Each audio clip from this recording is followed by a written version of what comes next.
Well, of course, this evening we come to the remarkable episode in David's life. In fact, in many ways, one of the more remarkable episodes in Scripture. The day a woman single-handedly stopped an army, restraining David and stopping him from committing an act which would have been a grievous and regrettable sin. An offence so serious, in fact, that it would have plagued him and been a grief of heart to him for the rest of his life. Without a shadow of a doubt, this is the story of a virtuous woman, a woman of industry, of intelligence, of marvellous spiritual perception. This, of course, is the story of Abigail, the wife of Nabal, which we find before us in 1 Samuel chapter 25. And if you come with me to 1 Samuel 25 verse 1, this is how the story begins. It tells us in the first verse of the chapter that Samuel died, and all the Israelites were gathered together and lamented him and buried him in his house at Ramah. And David arose and went down into the wilderness of Paran. And it's difficult to appreciate, I think, just how David might have felt at the death of Samuel. I mean, Samuel in many ways was his father in the truth, wasn't he? Way back in chapter 16, anointed him. And it had been an enormous tower of strength to Samuel, enormous tower of strength to David as David fled from Saul those many years in the wilderness. Samuel was the one who had given David a vision of the truth that David never even dreamed of, who in his early days, Samuel's that is, early days, began to collect money for the temple that would be built way distantly in the future, many years after his death, who discussed with David the appointment of singers and Levites when David's kingdom was finally established. All of these things Samuel spent talking to David about, and now he's dead. And not only is he dead, and with him the great, perhaps, vision that he had given David, but Samuel also was the only person alive who had any break, if that could be what there was, on Saul's behaviour. I mean, Saul had a very different relationship to Samuel than what David had. Samuel loved him as a brother and as a father in the truth. Saul feared him as a superstitious spiritual figure that might be able to rain down evil upon him.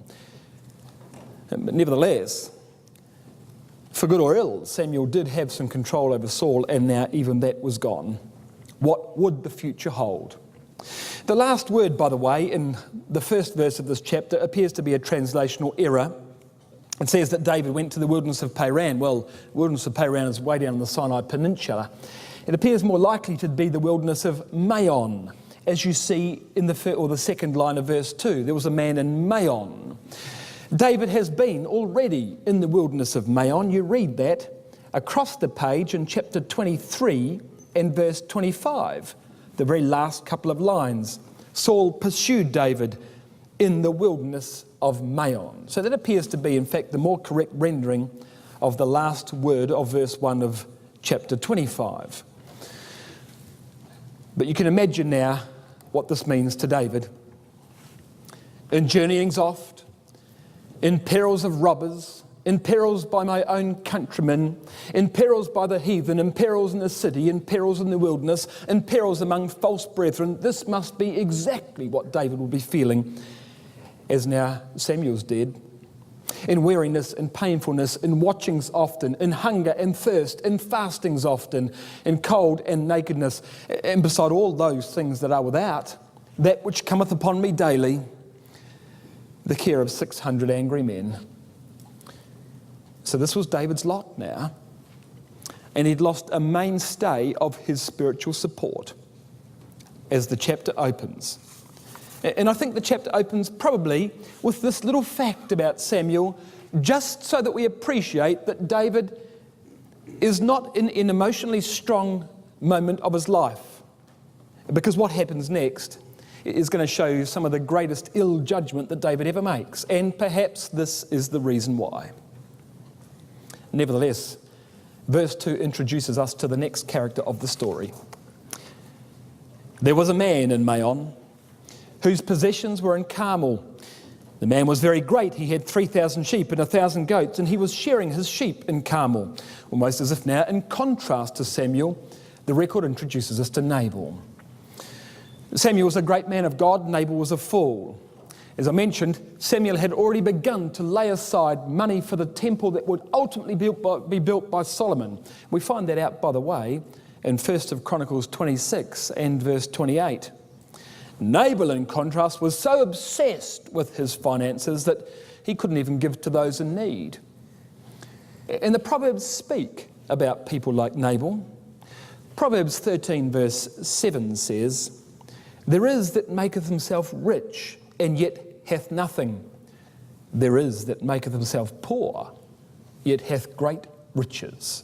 And that would be Samuel versus Nabal to a T, wouldn't it? Well, he has this property in Carmel. He lives in Maon. There was a man in Maon who had possessions in Carmel. So, now this is not Mount Carmel, this is Carmel in Maon, in Judah, not up near Jezreel. So he's a wealthy landowner. He lives in Maon and he's got a ranch. The word possessions that he has in Maon, your margin tells you, is business. He's got business. And this business, of course, was agricultural. So he's got a ranch in Carmel. He's a wealthy man.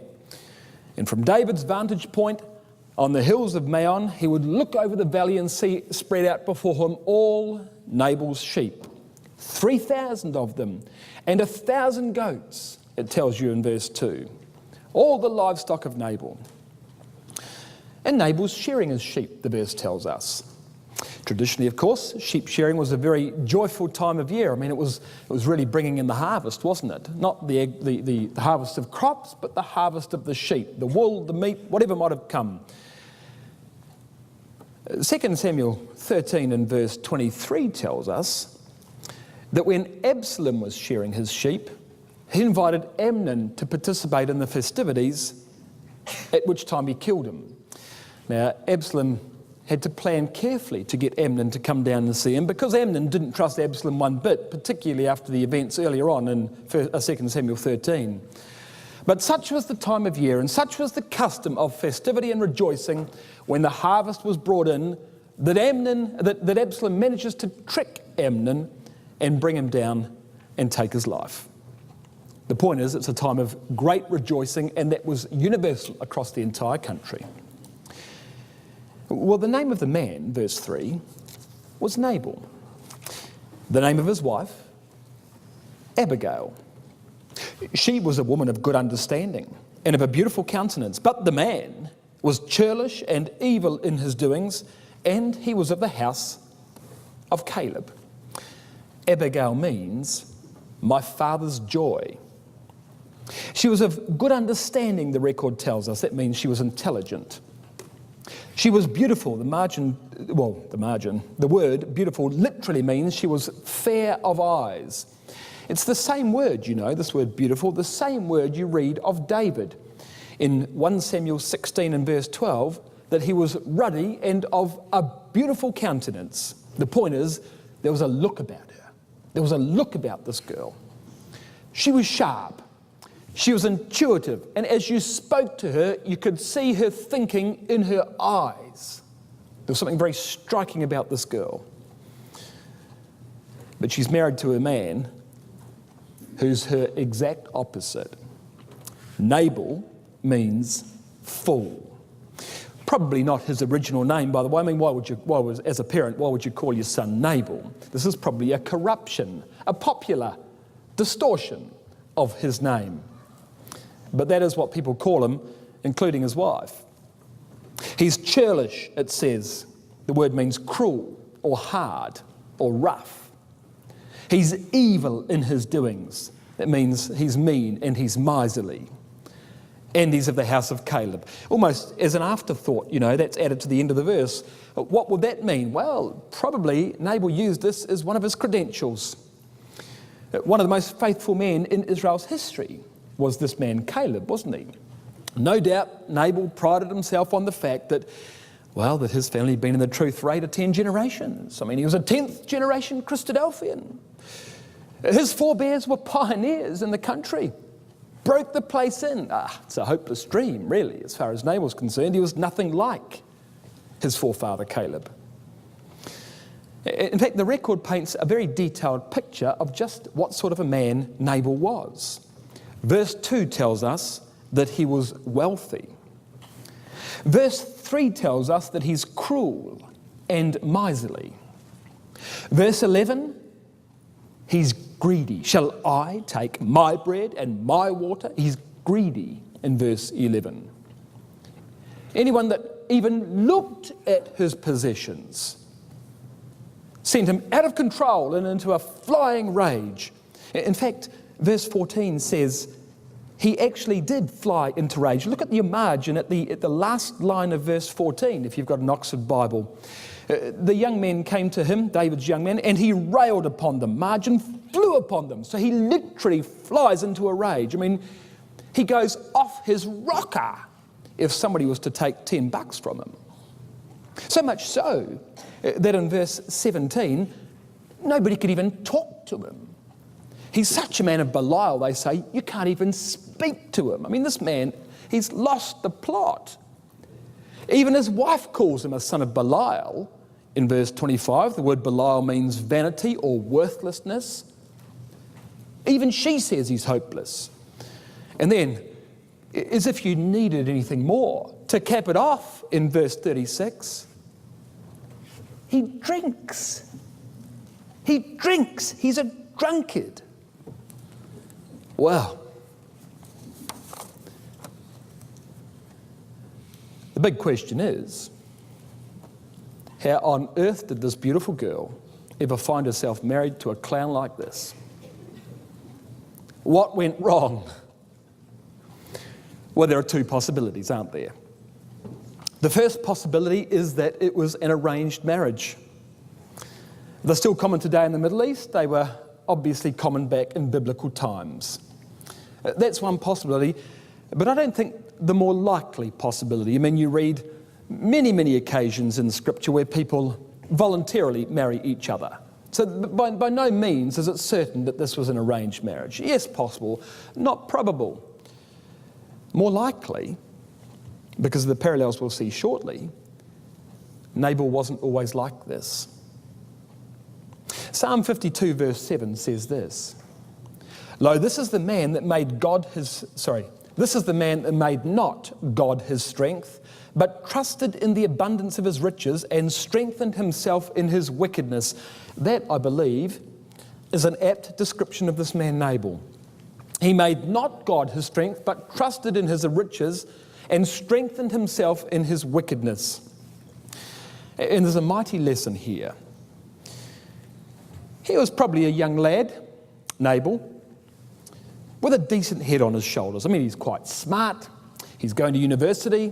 He's doing a course in finance. A professional sort of a degree, which is going to lead somewhere, not just excuse me if this is you, a course in English literature, which, well, perhaps you become a school teacher with that. Perhaps that does lead somewhere, but pick a course that leads nowhere. He's got something to him. And he's going to become a businessman. Comes from a good family, been in the truth 10 generations, who's had his good principles about him, a sensible sort of man, quite careful with his money, quite conservative in that regard, has potential. At maybe 22 years old, has enormous potential. And on the strength of that, he marries a good wife who also has great potential. The problem is that, as far as he was concerned, was as far as it went. Young men, think about this. If you're not serious, young brethren, if you're not serious Bible students, by the time you're in your early 20s, you're probably never going to be serious Bible students. Because in your early 20s, you really forge the kind of person you're going to be for the rest of your life. You're old enough to be independent, young enough to still have a lot of doors open to you. I mean, if you've only just started your career. So you're setting forth on the path that's going to become what you are for the rest of your life. And if Bible study is not a big part of that, then I'm going to suggest it probably never will be. And you could be doing finance at university or some sensible course, and a godly young sister marries you expecting that you're going to be a great leader of your family for the future. The problem is, you can't marry potential. And girls, if you're of that sort of age where you're looking at young lads who appear to have potential, let's see some runs on the board. Let's see if they can deliver anything. It may be that they're doing a sensible career. It may be that they're studious as far as study is concerned. It may be that all they really want to be is good businessmen. I mean, it's something worth thinking about, isn't it? And as a parent of girls, I think about that sort of thing.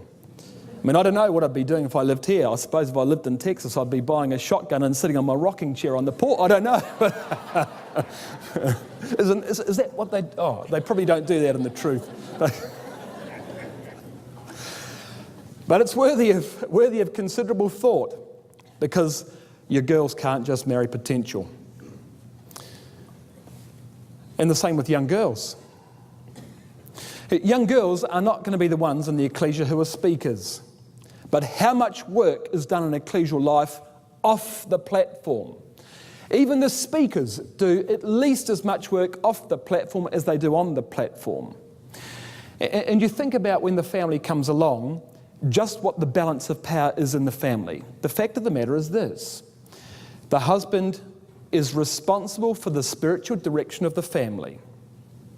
And he might set the standards of the family and the direction of the family, but without all question, the wife sets the tone of the family.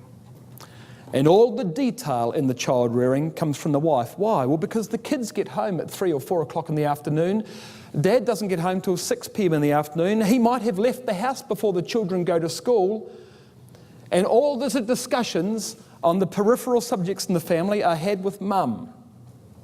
If she doesn't have her head in the Bible, where are those discussions going to go? I happen to know from reading my Bible from the life of Abraham that the father of the faithful can have a son who never comes to the truth because of Hagar, I'm speaking, call her a wife, which is unfaithful. And another son who does come to the truth because of Sarah, a wife who is faithful. Same father, 2 boys, and Abraham loved them both. And look at the consequences. So, in fact, mum single-handedly can endorse or derail everything dad stands for. And so can dad, of course. There's no question, mum's got an enormous influence. She must be a Bible student as well. Well, what of Nabal? What would you say of him? Proverbs 30, verse 8. Give me neither riches nor poverty, but feed me with food convenient for me, lest I be full and deny thee and say, who is Yahweh? Or lest I be poor and steal and take the name of my God in vain. Really, as far as money is concerned, we can't live with it and we can't live without it. It's just one of those problems of life. The best path, therefore, is a middle course. Not too much, not too little, but enough for convenience and for security. And here's the issue of this chapter, of course. A rich man versus a poor man. Nabal versus David. One who says, who is Yahweh, because the whole world revolves around him, and the other who's in continual need, is about to raise an army to commit sin and blaspheme everything he stands for because he's poor. He's not going to steal, but he's about to take the name of God in vain. Verse 4. And David heard in the wilderness that Nabal did shear his sheep, and David sent out 10 young men. And David said unto the young men, get you up to Carmel and go to Nabal and greet him in my name. Young men. Now, listen, these young men aren't 10 years old. They're not just kids. They were soldiers in David's army. They'd come from the cave of Adullam where David had collected this band of men. But the point that the verse is making, I believe, is that they weren't the intimidating sort of soldiers in David's army. I mean, there were men, well, let's be frank, There were men in the cave of Adullam with David who you wouldn't send to the door of a stranger if you wanted to make a good impression. That's the fact of the matter, isn't it? How much food do you think David's 600 men would have required each day?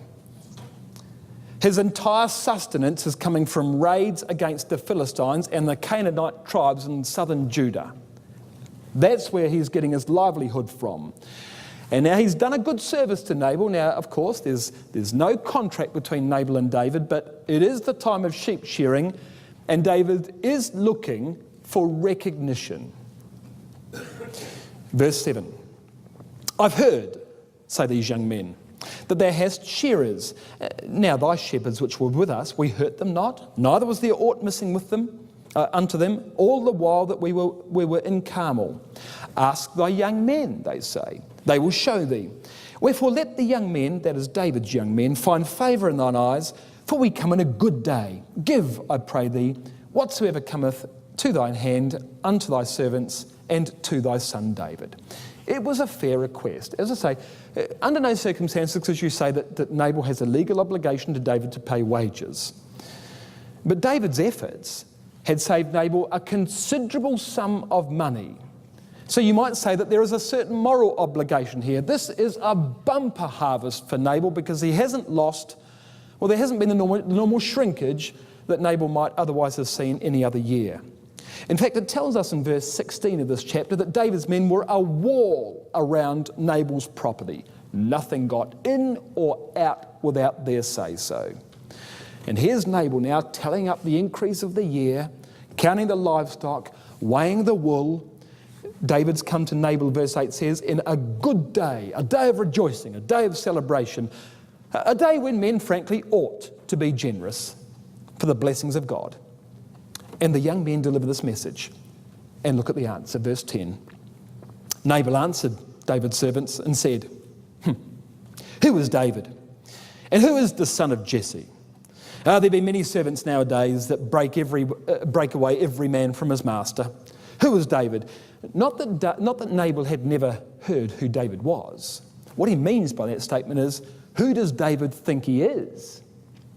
There be many servants, he says, nowadays that break away every man from his master, a reference to the fact that David was a servant of Saul who has run away. So this is quite a slur that Nabal makes. Verse 11, shall I then take my bread and my water and my flesh that I have killed for my shearers and give it to men whom I know not whence they be, he says. Oh, so there's a lot to talk about here, isn't there? At the very least Nabal could have done would be to have shown gratitude. Proverbs 3 verse 27. Withhold not good from them to whom it is due when it is in the power of thine hand to do it. Say not to thy neighbour, go and come again, and tomorrow I will give thee, when thou hast it by thee. And he's just harvested the sheep and he has it by him. A bumper crop like he's never seen before. Easy, you know. Easy in the heat of the moment to forget the source of all our blessings and to withhold what we should freely give. And we're not just talking about money. It may be that we don't have a lot of money personally, but we have time, we have advice. Our gift might be as simple as giving devout attention to a conversation from someone much younger than us. That might be the only reward they're looking for, is undivided attention. Some of these things are free to give, and sometimes we don't even give that. You know, I've found in my life, I don't have really young children anymore, but the fact of the matter is I might be in the study. I mean, I work from home, so I'm in the study for my job, I'm in the study, you know, I'm in the study all day, I'm in the study all night. Now, you're thinking of the rich fool of the New Testament, but you come back one page, or 2 pages, to chapter 22 and verse 8. Nabal's comment is strongly reminiscent of a comment by another man in the life of David. And in 1 Samuel 22 verse 8 it says this, Saul, Jonathan has helped has helped David rather, and David has escaped from Saul. And in verse 8 it tells us, that all of you have conspired against me, and there's none that showeth me that my sons made a league with the son of Jesse, and there's none of you that's sorry for me, or shows me that my servant is against me to lie in wait as at this day. It's all about me in this verse. Just as in verse 11 of chapter 25, it's all about I. You see?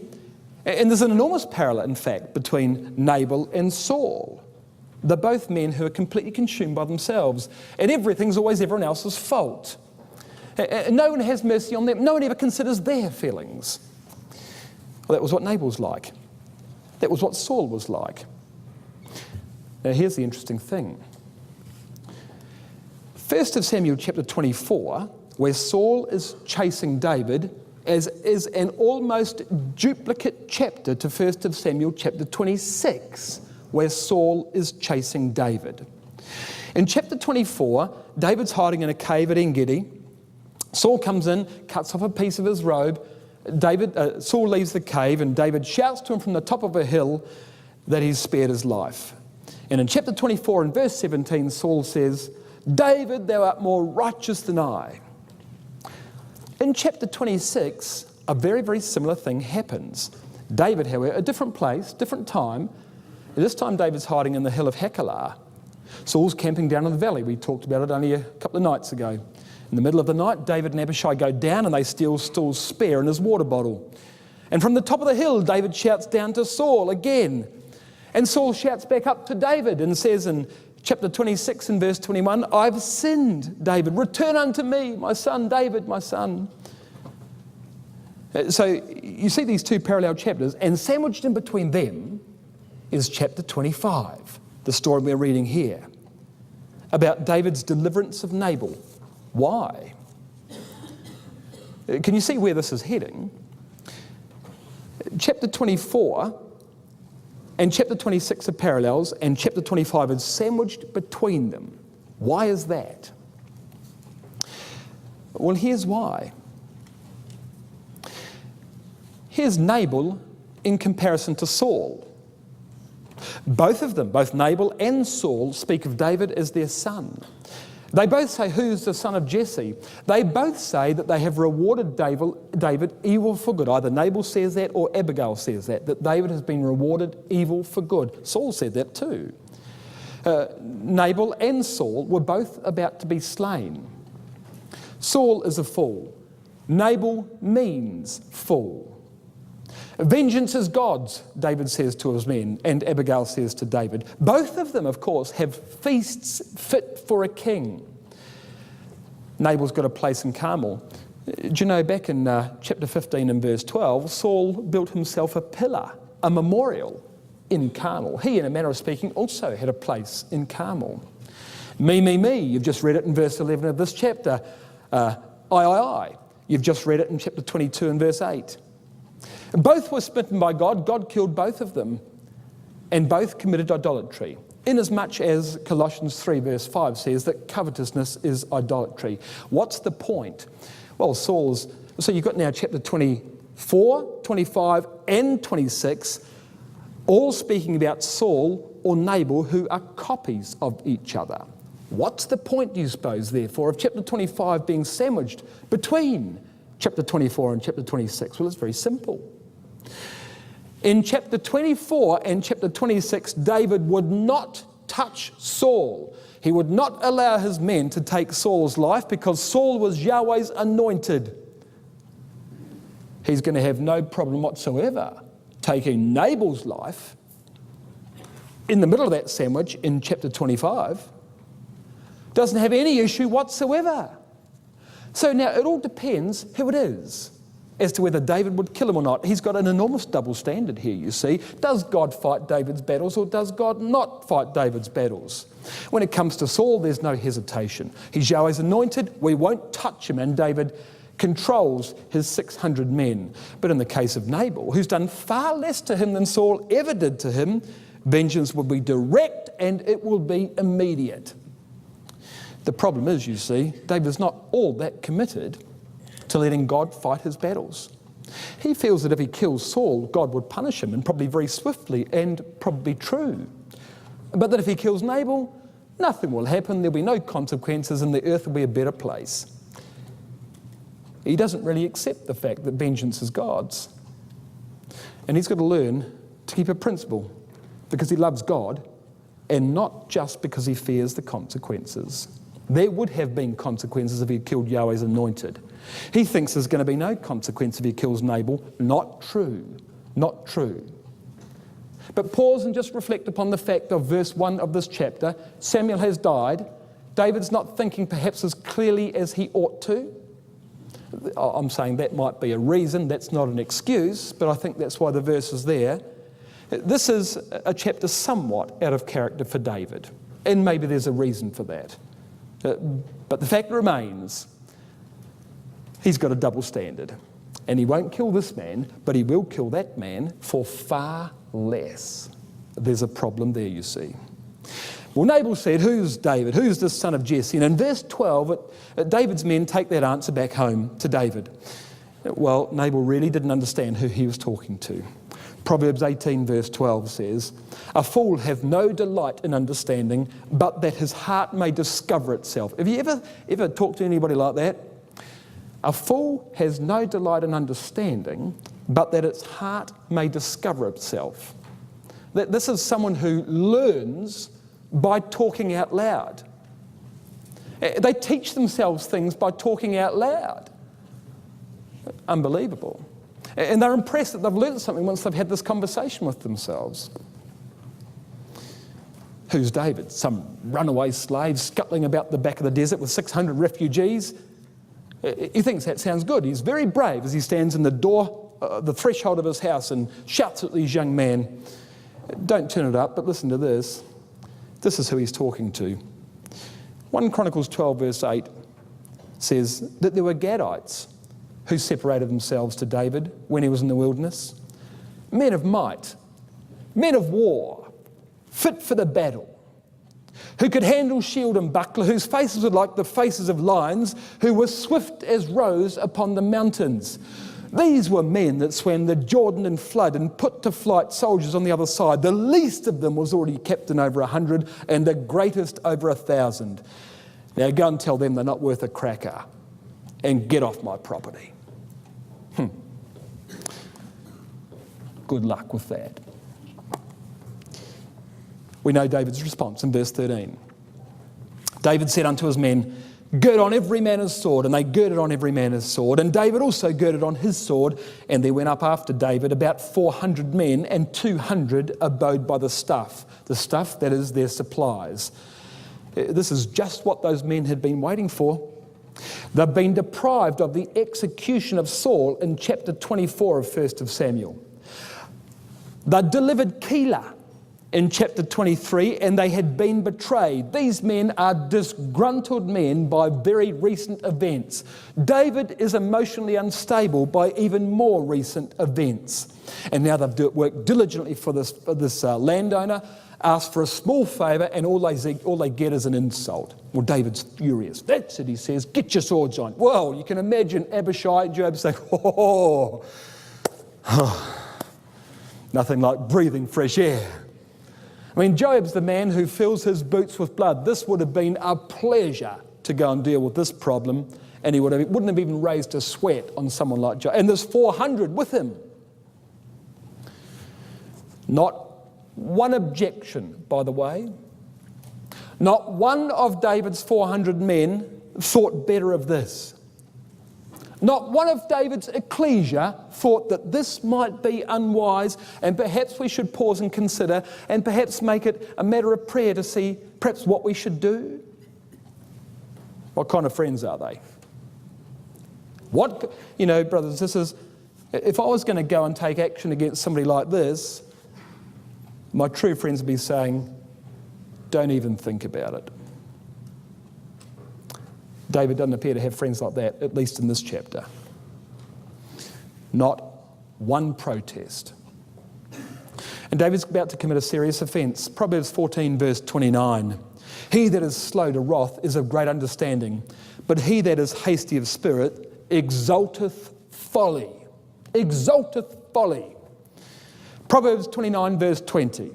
Seest thou a man hasty in his words? There is more hope of a fool than him. Who's the fool now? In 1 Samuel 25. Who's the fool now? Amazing, isn't it? Well, while all that's happening, of course, there is pandemonium back at Nabal's house. He might have had no idea who he was talking to, but the servants knew very well who he was talking to. And they rush now and they tell Nabal's wife, you can't talk to Nabal, verse 17 says. So they go to Abigail, they tell her the whole story. Abigail, sit down, we've got a serious problem. These soldiers came. You've seen them around there on the perimeter. Yeah, that's right. They asked for food. Nabal flew into rage. He did what he normally does. Sit down, slow down. Okay. He insulted them. He shouted at them. But they were good to us. Day and night they were good to us. We've lost nothing. We would have lost dozens and dozens of sheep. Not one has gone. And there were hundreds of them, Abigail. There were hundreds of them all around us like this. And Abigail, you want to see them? We're done for. It's hopeless. They're going to come back. Well, Abigail took those words very, very seriously. In verse 18 it tells us she made haste. She took 200 loaves and 2 bottles of wine, 5 sheep ready dressed, 5 measures of parched corn, 100 clusters of raisins, 200 cakes of figs, and laid them on asses. That's not bad, lying around in the pantry. I mean, this is a family that's not short of money. There's an enormous harvest here. He's not just farming sheep, he's got a lot of money, this fellow. Notice, by the way, 2 bottles of wine. How far would that go amongst 400 men, or 600 men for that matter? Those are a little bit of icing on the top for David. She knows what wine can do to men. She's got one in her own house. So she gives enough to feed a small army and 2 bottles of wine for the boss. Not silly, is she? Not silly.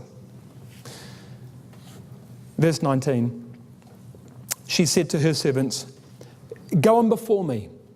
Behold, I'll come after you. Where have you heard that before? David's coming with 400 men. Where have you heard that before? Abigail's prepared a gift, gives it to a servant and sends the servant out in advance. Where have you heard that before?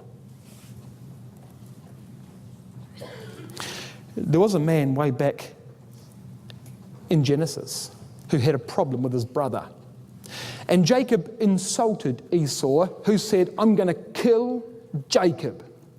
Jacob was now rich, and he sends messengers to Esau and finds that Esau's coming after him with 400 men.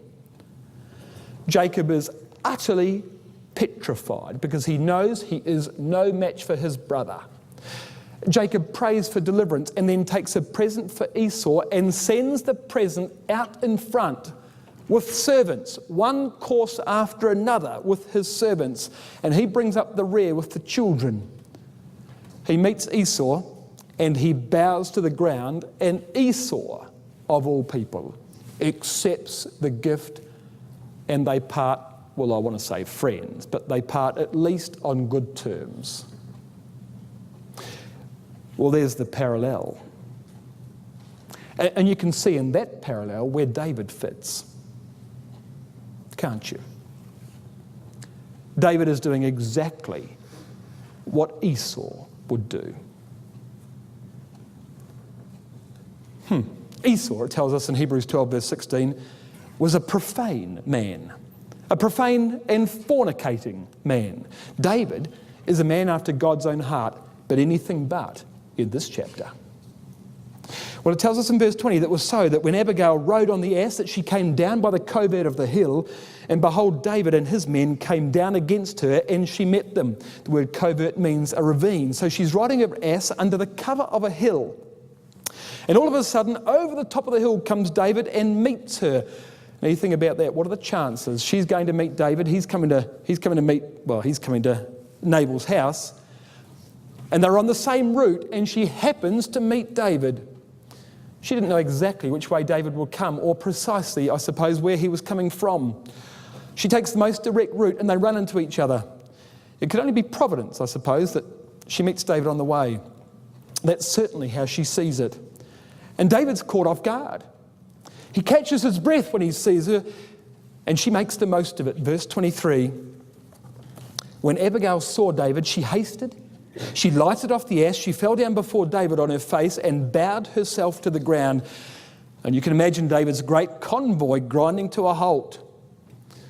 And David stops, and everybody stops behind him, and there'll be urgent whispers then from the back, who couldn't see what was happening up the front, who couldn't hear the conversation that was going to take place. What's up? What's up? What's up? What's up? What's up? A woman. What does she want? What does she want? What does she want? Don't know. What are they doing? Like this. You can imagine this. Hey, these are 400 men who thought they were going to shed blood today. Who was it? Nabal's wife. So everybody's starting to draw their own conclusions from this. A remarkably courageous thing to do, what she's doing here, isn't it? Even Joab's head would turn at this, I think. She fell at his feet, verse 24, and said, "Upon me, my Lord, upon me let this iniquity be. Let thine handmaid, I pray thee, speak in thine audience and hear the words of thine handmaid. My Lord." 14 times in this chapter she calls David Lord. This is the beginning of her great plea. And the first point she makes here is it's all her fault. If you want to blame somebody, blame me. You want to punish somebody, punish me, she says. You know, one of the commentaries I read when I first looked at the subject suggested that she gets by using all her womanly charm with David. That she takes the responsibility and she puts David in the position, therefore, of killing a beautiful and defenseless woman. Well, all I can say to that interpretation is that if that was the case, we've degraded both her and David beyond measure. I don't believe that would have frankly impressed David one bit. He is livid with the answer that's come back. The fact that Nabal's wife would come and plead for Nabal would not, of itself, I don't believe, make any shred of a difference to David whatsoever. And if it was left to David's men, they might well have killed her as well, because they did plan to execute the entire household. David would be more likely to think that Nabal had put her up to it, in which case even he might take her life. No, if that's all there was to it, I think that would backfire terribly. Her success in this matter is based completely upon her appreciation of the Bible. Look at verse 25. Let not my Lord, I pray thee, regard this man of Belial, even Nabal, for as his name is, so is he. Nabal is his name, and folly is with him. But I, thine handmaid, saw not the young men of my Lord whom thou didst send. My husband's a fool, she said. Of course, this is a play on his name. The Hebrew is poetic. Fool is his name and folly is with him. That's like saying Brutus is his name and he is a brute. I didn't see the young men. So now she tells David why he should blame her. She wasn't keeping an eye on her husband. I mean, he needs watching 24/7. He's prone to these outbursts, you see. And she's obviously in the practice of running the household and keeping him happy in his own little world, counting coins on the desk, and she takes care of all the serious business of life. No doubt at this time she was busy organising the festivities of sheep shearing. She's got more than enough things to do. Late nights, early mornings, shuttling back and forth between Maon and Carmel, and this falls through the cracks, and she wasn't there to answer the door when David's men came. Well, it's my fault, she says. I should have thought more about that. And now the real strength of her argument emerges. Verse 26. Now therefore, my Lord, As Yahweh liveth, and as thy soul liveth, seeing Yahweh hath withholden thee from coming to shed blood, and from avenging thyself with thine own hand, now let thine enemies and they that seek evil to my Lord be as Nabal. Yahweh's withholden thee. Now, actually nothing's happened. All that's happened is that David has stopped on the path with 400 angry men behind him. But she's saying that this meeting's providential. Yahweh has withheld it. That's immediately how she interprets this meeting. You've got enemies, David. Up until now, you've never avenged yourself on any of them because you know that vengeance is God's. David, I've also got an enemy. I'm married to him. But he's not your enemy, David. He'll never attack you. He's just a fool. And God will deal with him like he deals with all fools in his time. Proverbs 26 verse 10, the great God that formeth all things, both rewardeth the fool and rewardeth transgressors. Yahweh shall deal with him in due course. It's in God's hand, David. And may all your enemies be as weak a threat to you as Nabal is. But that'll depend on God and not on you, David. And David would think about that later, you know. Nabal is Saul. Saul is Nabal. I wouldn't touch Saul, but I would touch Nabal. And on what basis would this double standard occur in my life? Only because I'm not as faithful to the commandments in my consistency as I ought to be. How come Saul hasn't ever caught up with me yet? Only because God stopped him.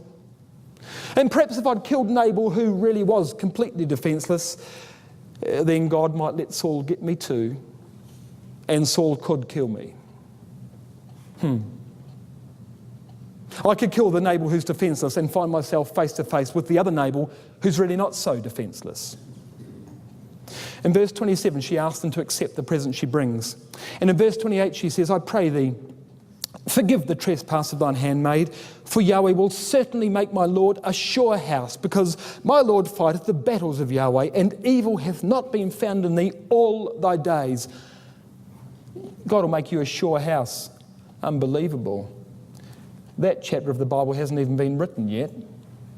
It's 2 Samuel chapter 7 in the promises to David, where David finds out from God that God will make him a sure house. She already says it here. David doesn't even yet know himself that he's going to be made a sure house. You see where this is leading? She's not doing this for her house. She's not on the ground in front of David for the protection of her house. She's doing it for the protection of his house, and for the throne, and for his reputation, and for his ability to govern the country in the future. And that if he kills Nabal on this day, he'll regret it for the rest of his life, and the nation won't forget it. What about your house, David? Because you fight the battles of Yahweh. Everybody knows it, and up until now you've been blameless. You've been faultless. Don't ruin it. Don't blot your copybook. And look at these words, verse 29. Yet a man is risen to pursue thee, and to seek thy soul. But the soul of my Lord shall be bound in the bundle of life with Yahweh thy God, and the souls of thine enemies, them he shall sling out as of the middle of a sling. Now, where has that language come from? Well, there's no doubt. Am I a dog? Said Goliath to David. Caleb, Nabal's ancestor, means dog. Goliath disdained David as Nabal did. God will sling all David's enemies out of the sling, as he did on the battlefield of Elah. David's life is in the bundle or the pouch or the bag. It's the same thing as what David took those 5 stones in on the battlefield of Elah. David fights God's battles historically on the battle of Elah, and she's saying he ought to here as well. Nabal, well, how about that? Nabal's killed by a stone, isn't he? His heart stopped like a stone, it says in verse 37 of this chapter. And wickedness returns upon Nabal's own head, exactly as it did metaphorically with Goliath. And the consequence of the whole transaction in the battlefield of Elah was that David receives a wife, the daughter of Saul, as he does here. Remarkable. What's the point? Jonathan wasn't the only one that was mightily impressed with David's conduct on the battlefield of Elah when he killed Goliath. He wasn't the only one that heard what David said down there on the battlefield. Now, Abigail might not have personally been there, but what David said that day before that transaction occurred would have gone like wildfire around the faithful of the country. All Joab saw was a stone fly through the air. What Jonathan heard was a marvellous confession of faith.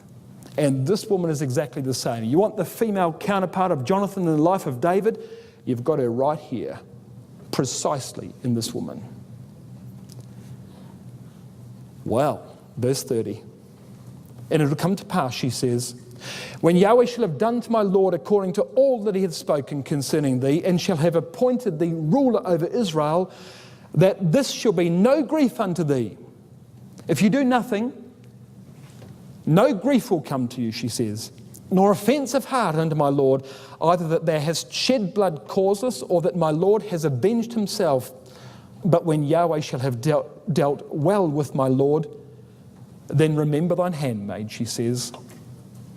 And if you turn around and go home and God blesses you, then remember me when God deals with the problem I've got in my life, she says. So you see her argument.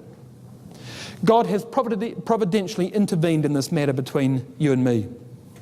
It's my fault. I should have been watching my husband, she says, more closely. Please accept this gift. And as for you, God's going to make you a sure house. You're going to be king over Israel. You're going to destroy all your enemies. It all began in the valley of Elah. We all know about that, David. Everything God has spoken concerning you will happen just as he said. Don't ruin it now. Astounding. Absolutely astounding. Another commentator I read suggested that her knowledge was so great and her faith so mature that she must have had contact with the schools of the prophets. Well, that might very well be so. But look how she concludes in verse 31, the end of verse 31. And when Yahweh has dealt well with my Lord, then remember thine handmaid. Do you know, that is exactly what Jonathan said in chapter 20 and verse 15. When Yahweh has cut off all your enemies, David, then remember me, he says. Well, what can David say? He's rebuked, he's encouraged, he's humbled, he's just received one of the greatest and most illuminating exhortations of his entire lifetime, and the soft word has turned away wrath. And verse 32 says that David said to Abigail, blessed be Yahweh God of Israel, which sent thee this day to meet me. He's personally honest. And despite how this looked in front of 400 men, there's the greatness of David. Righto, fellas, let's go home. Let's go home. We're done here. And so they did. Personal honesty from David. He committed the sins, but at the end of the day, he was an honest man and honest with himself. And let me tell you, if we're going to overcome sin, any of us, any sin in our lives, it all begins with personal honesty. If we're not honest with ourselves, it stops there. He was honest, personally. Proverbs 9 verse 9. Give instruction to a wise man, and he will be yet wiser. Teach a just man, and he will increase in his learning. But Abigail's job's not done yet. Verse 36. Abigail came to Nabal, so she goes home as well. Comes to Nabal, and behold, he held a feast in his house, like the feast of a king. And Nabal's heart was merry within him, and he was very drunken. Wherefore she told him nothing more or less until the morning light. Of course, he's incoherent. She can't speak to him. So she gets home, and he's inebriated. Probably been drinking for most of the day, so that even if he was able to have defended himself against David, he would have been in no condition to have done so if the soldiers had come to the door. And he's having the feast of a king, it tells us in verse 36. Look at that. David asked if he could spare something. He asks this man if he could spare something. He was a man that feasted like a king and rejected the legitimate request of the future king. And here's King's son Sim eating and drinking, for tomorrow he dies. Isn't it? Verse 37. It came to pass in the morning, when the wine was gone out of Nabal, and his wife had told him these things, that his heart died within him, and he became as a stone. And it came to pass about 10 days after that Yahweh smote Nabal, that he died. He had a stroke, didn't he? Went into a coma, never revived. And Jesus picks up the story in Luke chapter 12 and verse 19, the parable of the rich fool. Soul, thou hast much goods laid up for many years. Take thine ease, eat, drink, and be merry. Relax, soul. You've worked hard, soul. You deserve this, soul. Treat yourself, soul. Have pity on yourself, soul. Jesus said, you've got to love Yahweh with your heart, soul, mind, and strength. Jesus himself poured out his soul unto death. But God says to the man of the parable, this day thy soul shall be required of thee. The solution Jesus gives to that problem is lay up treasure in heaven. Don't lay it up on earth. It'll kill you. Well, the news comes to David, of course. The picture's now completed. Verse 32, blessed be Yahweh, he says, for sending Abigail. Verse 33, blessed be Abigail for restraining me. Verse 39, blessed be Yahweh for his justice. Proverbs 20 and verse 22, say not thou, I will recompense evil, but wait on Yahweh and he will save thee. It's exactly what's happened. And so the inevitable occurs, doesn't it, in verse 40. When the servants of David were come to Abigail to Carmel, they spake to her, saying, David sent us unto thee to take thee to him to wife. So David now asks Abigail to marry him. And of course, in verse 41, she accepts the invitation, but her acceptance wasn't without a certain degree of sacrifice. Think about this. What is she marrying here? In Nabal's house, she had security. She had a good income. She had everything money could buy and servants to run after her.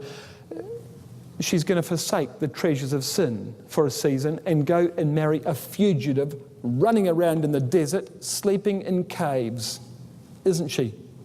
To suffer affliction, as it were, with the people of God. She gave it all away. She gave it all away. Verse 44 tells us that Saul, in the meantime, had given David's first wife, Michal, his daughter, to Phalti, the son of Laish, which was at Galim. This is the girl, remember, in Michal, who could never leave the baubles of office, could she? She could never leave the accoutrements of the house of Saul, who loved the luxury that fame and fortune brought her and wouldn't even set a foot into the wilderness to follow David. So you've got two women from wealthy backgrounds. One has no problem leaving it behind and marrying David. The other woman has an enormous problem. She was happy to send David down the wall on the end of a piece of rope and then lie to her father, which further imperiled David's life. Very different girls, these two. Very, very different girls. Well, I'll show you how it ends. They have a son, David and Abigail. They have a son. And you read of that in 2 Samuel chapter 3. Unto David sons born in Hebron.